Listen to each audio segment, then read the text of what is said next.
নমস্কাৰ সকলোকে তো ৱেলকাম টু মাই চেনেল। মানে বহুতৰে কুৱেশ্যন আহি আছিল কালিৰ এডমিশ্যন ৰিলেটেড, বহুতৰে বহুত সমূহ প্ৰশ্ন আছে আৰু ইমান কেইটা কমেণ্টৰ ৰিপ্লাই একেলগে দিয়া নহয়, তো বেয়া নাপাব যাৰ যাৰ মই কমেণ্টৰ ৰিপ্লাই দিয়া নাই।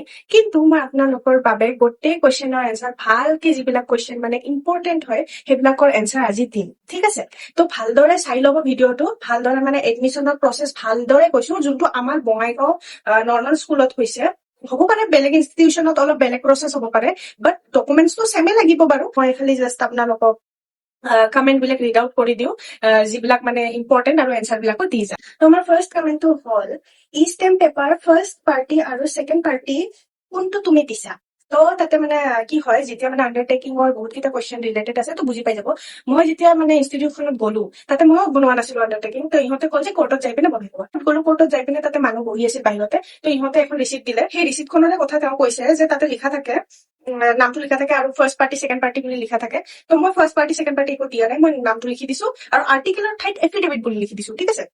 আৰু আমাক কৈছিল মানে টিচাৰ যিবিলাক আছিল তাতে, তো ফেকাল্টি বোৰে কল যে তাতে তুমি দলিলখন লৈ আহা, নিজৰ হাতেৰে লিখা। তাৰপিছত আমি বহুতে প্ৰিণ্ট আউট কৰি লৈ আহিছে, তাতে মানে কিহৰ পৰা, কোৰ্টৰ পৰাও লিখাই লৈ আহিছে, 500 600 700 কাৰোবাতো 800ও লৈছে। তো সেইকাৰণে মই 100 দি দলিলখন আনছো, আৰু যোনে ওলাই দিছে মানে তেওঁ মানে 25 টকা মান লৈছে, তেনেহলে 120 বা 25 মান গৈছে টোটেল দলিলখনত, মানে আৰ্টিকেল আণ্ডাৰটেকিংখনত। সেই হিচাপে সেনেকৈ গ'ল। এতিয়া আমি নেক্সট কুৱেশ্যন কম যে কাট অফ লিষ্ট এতিয়ালৈকে ডিক্লেয়াৰ হোৱা নাই, সেইকাৰণে ময়ো ক'ব নোৱাৰো যে কিমান কাট অফ গৈছে। 4000 কেইটা চেমিষ্টাৰৰ লৈছে, সেইটো সেনেকে কৰি গ'ল যে সেইটোতো 1 ইয়াৰৰ, মানে 1 আৰু 2 চেমিষ্টাৰ হ'ব। এইটো মষ্ট ইম্পৰ্টেণ্ট কুৱেশ্যন যে PRC ল'লে নে নাই আৰু PRC লাগিব নেকি?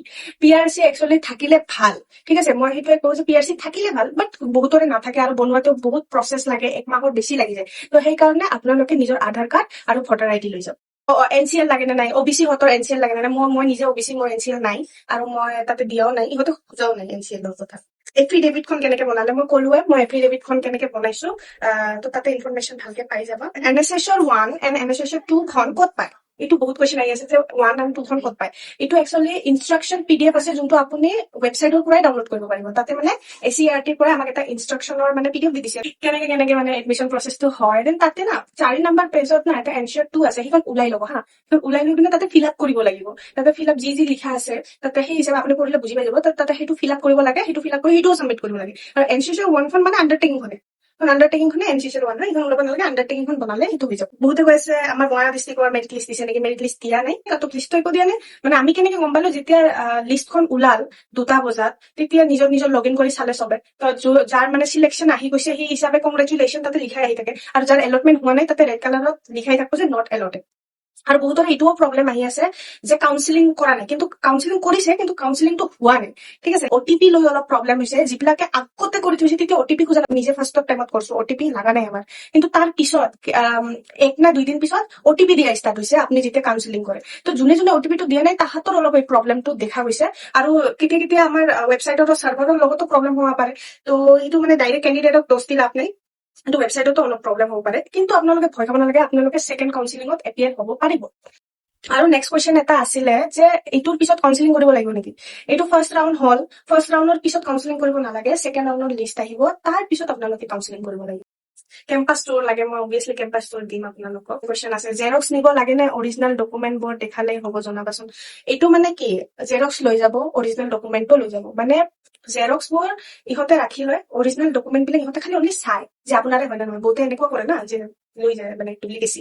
আৰু ফটো 1 কপি অনলি এটাই লাগে ফৰ্মত, মানে তাতে যাই পিনে না আপোনালোকক এখন ফৰ্ম দিব, সেই ফৰ্মখন ফিল আপ কৰিব লাগে। আৰু তাতে মানে ফটোখন মানে চিপকাব লাগিব। আঠা লৈ যাব, আঠা। বহুতৰে আঠা লৈ প্ৰব্লেম, মোৰে কালি হৈছে, মই লৈ যোৱা নাছিলো। ফি ষ্টেম্প পেপাৰ নহলে কোৰ্ট ফি দিলে হ'ব নেকি? কোৰ্ট ফি দিলে হৈ যাব। বাপৰে বাপ, এইটো বহুত দীঘল আছে, ছেমে কথা হয়। প্লিজ ৰিপ্লাই মনডে কো এডমিশন জানা হে, I prepare the undertaking on e stamp paper. The first page contains the e stamp details, my name, address. হা, এইটো কোনো প্ৰব্লেমৰ কথা নহয় হা।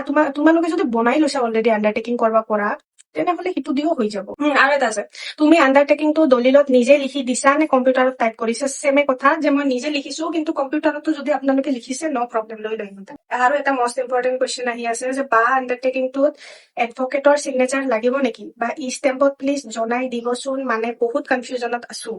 তো আণ্ডাৰটেকিংত এডভকেটৰ চিগনেচাৰ নালাগে, ষ্টেম্পো নালাগে। মোৰ তাত না ষ্টেম্প আছিল না চিগনেচাৰ। আৰু ফিজটো মানে বহুতৰে মানে বেলেগ লৈছে, আমাৰ নৰ্মেল স্কুলত বেলেগ লৈছে। তো তো সেই হিচাপে মানে ফিজটো অলপ ডিফাৰেণ্ট হ'ব পাৰে ঠাই হিচাপে বা ইনষ্টিটিউচন হিচাপে, কিন্তু মেইন কথা আমাৰ তাতে যোনটো নৰ্মেল স্কুলত হৈছে বাৰু মোৰ পৰা 4,000 লৈছে আৰু কৈছে যে 1,000 এক্সাম ফিজ হয়, সেইটো পিছত লোৱা হ'ব, এতিয়া নলয়। আৰু বহুতৰে কমেণ্ট আহি আছে যে 2,700 লৈছে।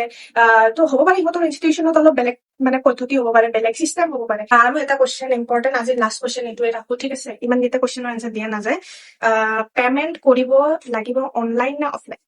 এইটো মই কালিৰ ভিডিঅ'ত কৈছো যে অনলাইন অফলাইন দুয়োটাই আছে আমাৰ ইনষ্টিটিউটখনত, বহুততে অনলাইন লয়। সেইকাৰণে প্লিজ যাতে আপোনালোকে অনলাইনত পইচাটো কেৰি কৰি লৈ যাওক, তেনে আপোনালোকে অনলাইনো লৈ যাওক, কেছো লৈ যাওক, যোনটো সুবিধা সেই হিচাপে পেমেণ্টটো কৰিলে। আজিৰ ভিডিঅ' এইখিনিতে থাকিম। কিবা আৰু যদি মানে ডাউট থাকে বা কি থাকে আপোনালোকে কমেণ্টত জনালে হ'ল, মই আৰু ভালকে ভিডিঅ'ত বুজাই দিম। ধন্যবাদ।